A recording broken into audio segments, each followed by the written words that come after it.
Okay, so what is a check? A check is a bill of exchange drawn against a bank, and that is payable on demand. I bet you have already seen a check, no? Cheque. So there is a payee, there's a payor, and there's an amount there indicated, and there's a date in the check. Now, the issuance of a check does not automatically operate as an assignment by the drawer of his funds to someone else. It is not also classed an assignment of the funds in the bank to a person.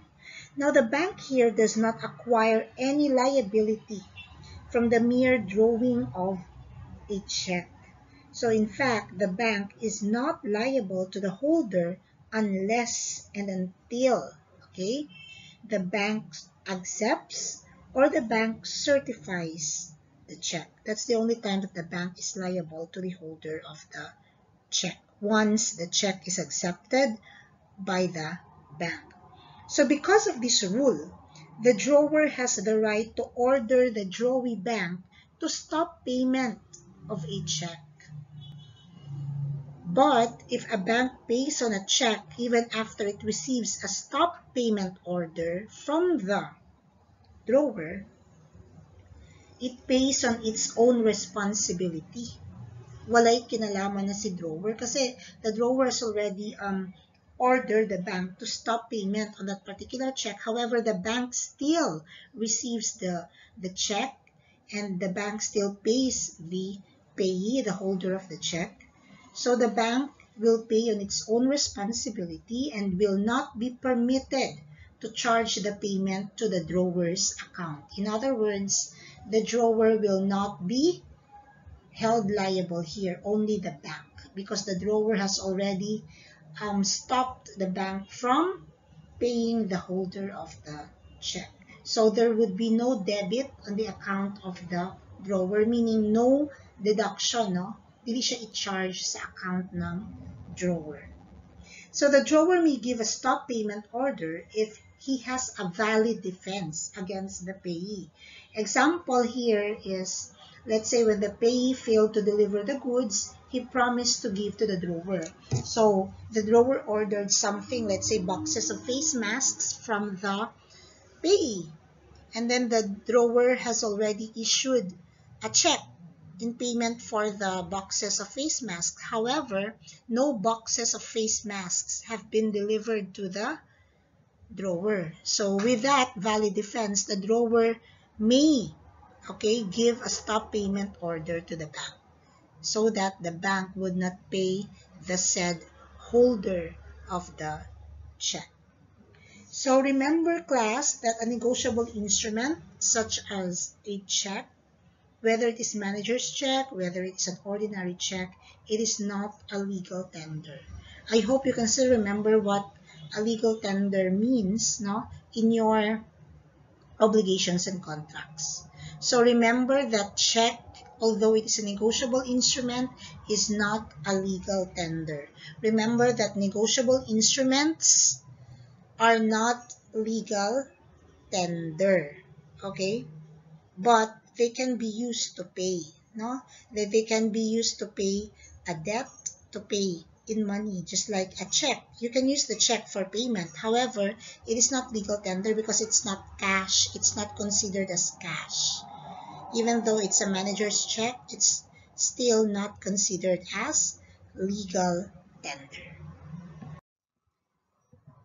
Now, based on the definition of a check, it is a kind of a bill of exchange. However, still there are distinctions between the two, between a check and a bill of exchange.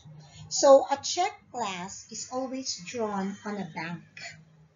Always on a bank. However, a bill of exchange, it may or it may not be drawn on a bank. The check is always payable on demand. Payable on demand. So, anytime, no? Immediate dapat ang iyahang encashment. However, the bill of exchange may be payable on demand or at a fixed or determinable future time. The check need not be presented for acceptance. No need for presentment for it to be accepted.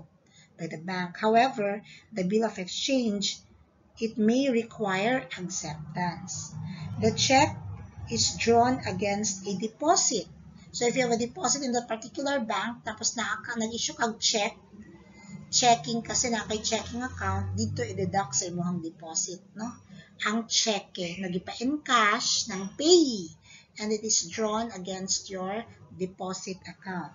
However, the bill of exchange need not to be drawn against a deposit kasi nga it may or it may not be drawn on a bank. A check must be presented for payment within a reasonable time from its issue. Na reasonable time. Why? Kasi pag mulampas sa reasonable time, the check becomes stale. When you say stale check, no value at all. Here in the Philippines, we have 6 months na reasonable time. That's considered as reasonable time for you to encash the check. Pag mulampas na kag 6 months na reasonable time, then no value na ang check, considered as stale check. Di na siya dawato ng bank for encashment. A bill of exchange to be presented within reasonable time also from its last negotiation. Kano sa siya last negotiate, no? Gi-endorse. But for the check from its issue, the date of issuance, nakabutang dira sa cheque. So kung December 1 ang date of issuance, within 6 months dapat mapa-encash, ma-present for payment ang check. But the bill of exchange, reasonable time from the last negotiation, not from its issuance. Now, for sa check, the death of the drawer revokes the authority of the bank to pay. However, sa bill of exchange, the death of the drawer does not revoke the authority of the drawee to pay. So those are the distinctions between the check and the bill of exchange. Now, what are the functions of a check? So there are 4 major functions of a check. The first function is this. A check constitutes an evidence of indebtedness, and it is a veritable proof of an obligation. In other words, kung naay na-issue na cheque, there's a possibility that there is what we call debt, indebtedness, utang. Like for example, what we had, no, the example that we have, face masks. So, naay boxes of face masks delivered.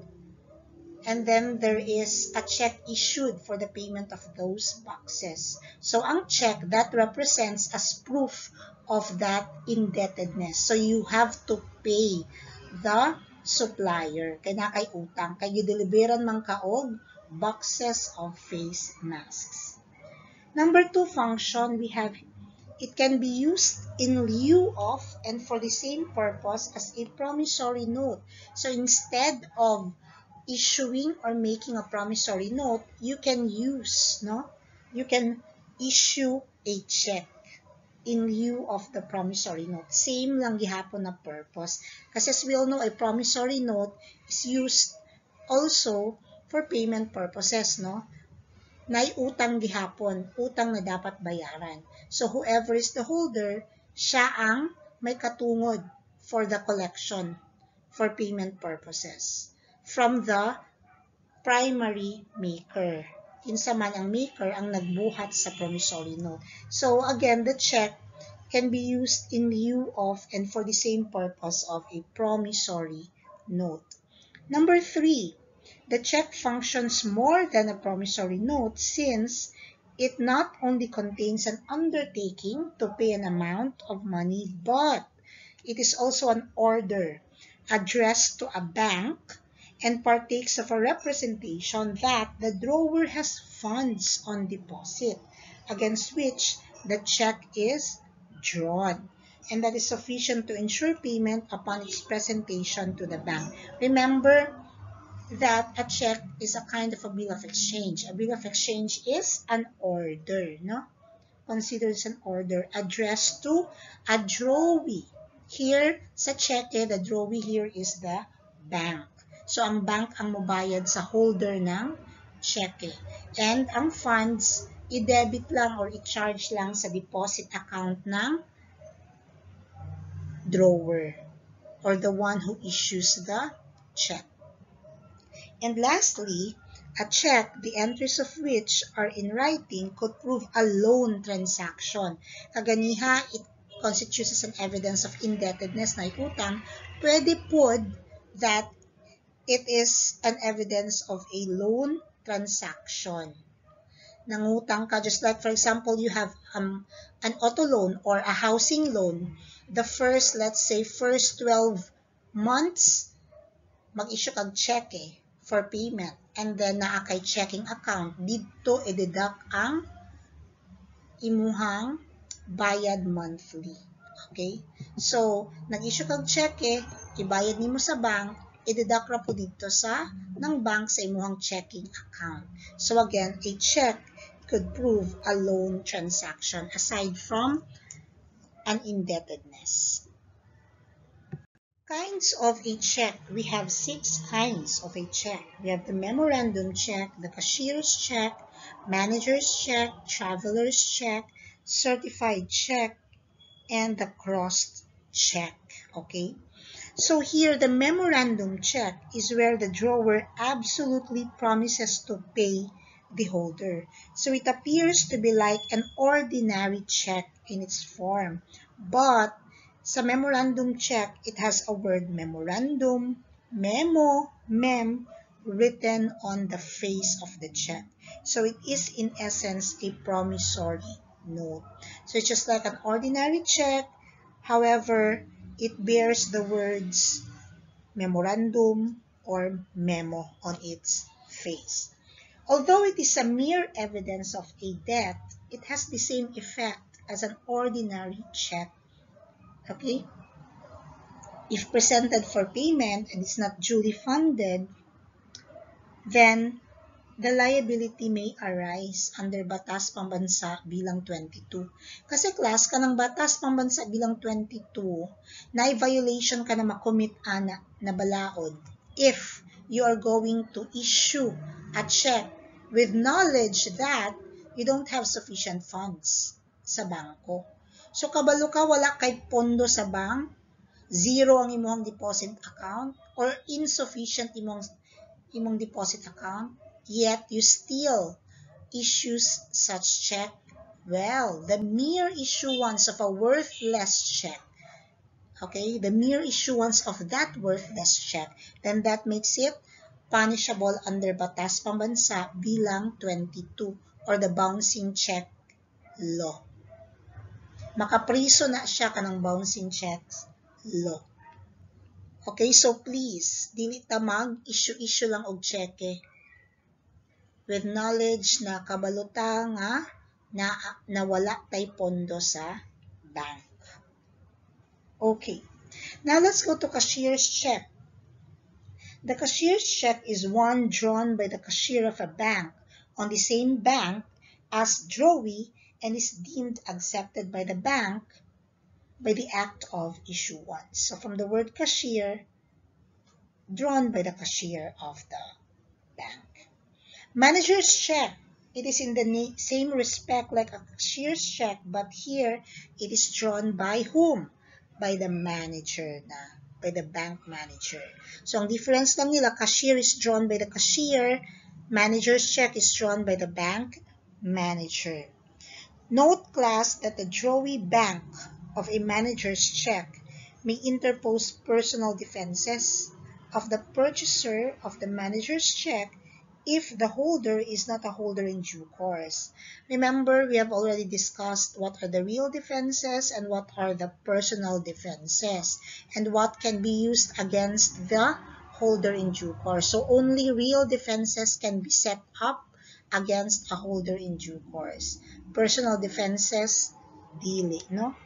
So in short, the purchaser of a manager's check may validly countermand payment to a holder who is not a holder in due course. Accordingly, the drawee bank may refuse to pay the manager's check by interposing a personal defense of the purchaser. So only against a holder not in who is not a holder in due course rather. Kasi ang personal defenses can be set up against a holder who is not a holder in due course. Only real defense can be set up against a holder in due course. How about traveler's check? It is one upon which the holder's signature appears twice. First, at the time it is issued, and the second, in the presence of the payee before it is paid. So remember, traveler's check, you're talking about here the signature of the holder. How many times nag-appear? Twice. First appearance at the time of the issuance of the check.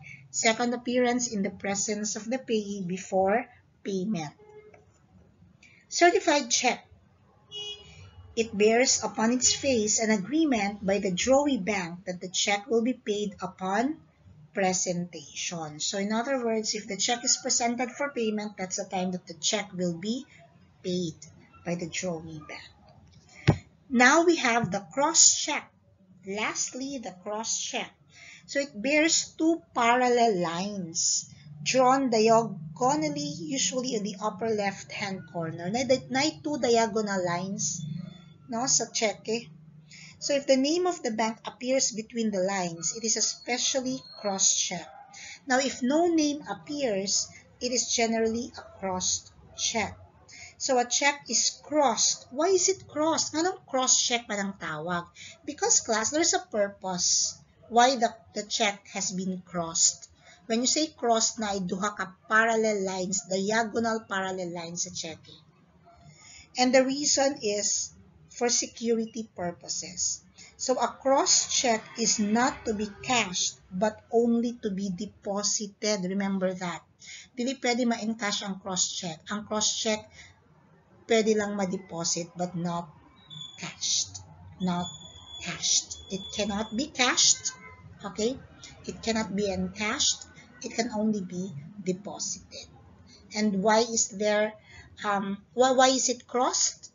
Why are there two diagonal lines? Okay? It is for security reasons. So the crossing of a check has an effect on the mode of its payment. A cross check may not be encashed. It should only be deposited. Again, it can only be deposited. It may only be negotiated once and to the bank where the payee has an account.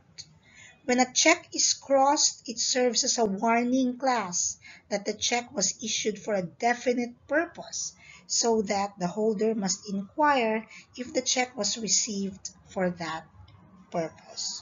So if the cross-check bears the notation, like for example, for payee's account only, then a collecting bank cannot allow an unauthorized person to deposit the checks in his own account and to withdraw the proceeds of the check because the proceeds only belong to the payee. Kasi nga nakabutang lang sa cheque for payee's account only. Okay, ingana ka secure, ingana ka protektado, ingana ka stricto when it comes to cross-check. And lastly, we also have the stale check. I've already mentioned what a stale check is, no? Maging stale siya if it has not been presented for payment within a reasonable time after its issuance. So it is valueless and it should not be paid. So again, what is reasonable time? Sa karon, no? Ang reasonable time for presentment of checks for encashment, 6 months. Otherwise, the check will be considered valueless, worthless, stale check na siya. And a check must be presented for payment within a reasonable time after its issue, or the drawer will be discharged from the liability thereon to the extent of the loss caused by the delay. That's under section 186 of the Negotiable Instruments Law. So in determining what is a reasonable time, regard is to be had to the nature of the instrument, the usage of the trade or business with respect to such instruments, and the facts of the particular case. Again, currently 6 months. 6 months are considered as reasonable time. A check, unlike an ordinary bill of exchange, is supposed to be drawn again a previous against a previous deposit of funds, for it is ordinarily designed for immediate payment kasi nga payable on demand ang check. So, for immediate payment. So, dapat to be drawn against a deposit, no? And it is not to be retained or kept by the holder for such time as he may want. Why? Kaya kung tago-tago lang ni mo ang check, remember, na ay tinatawag na reasonable time for presentment. Otherwise, your check will become stale or valueless. So what would be the effect of delay? So under Section 186, there are 3 requisites in order that the drawer may be discharged from liability. Kasi diba, the primary liable, who is primarily liable on the check, it's the drawer, kung kinsang nag-issue ng cheque.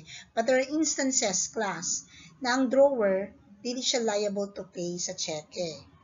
And it's under Section 186. What would be the requisites para dili na magbayad ang nag-issue ng check? Number 1, the check is not presented within a reasonable time. So, kung nanubra na sa 6 months, let's say, tapos that check has been presented for payment, di na siya dawaton.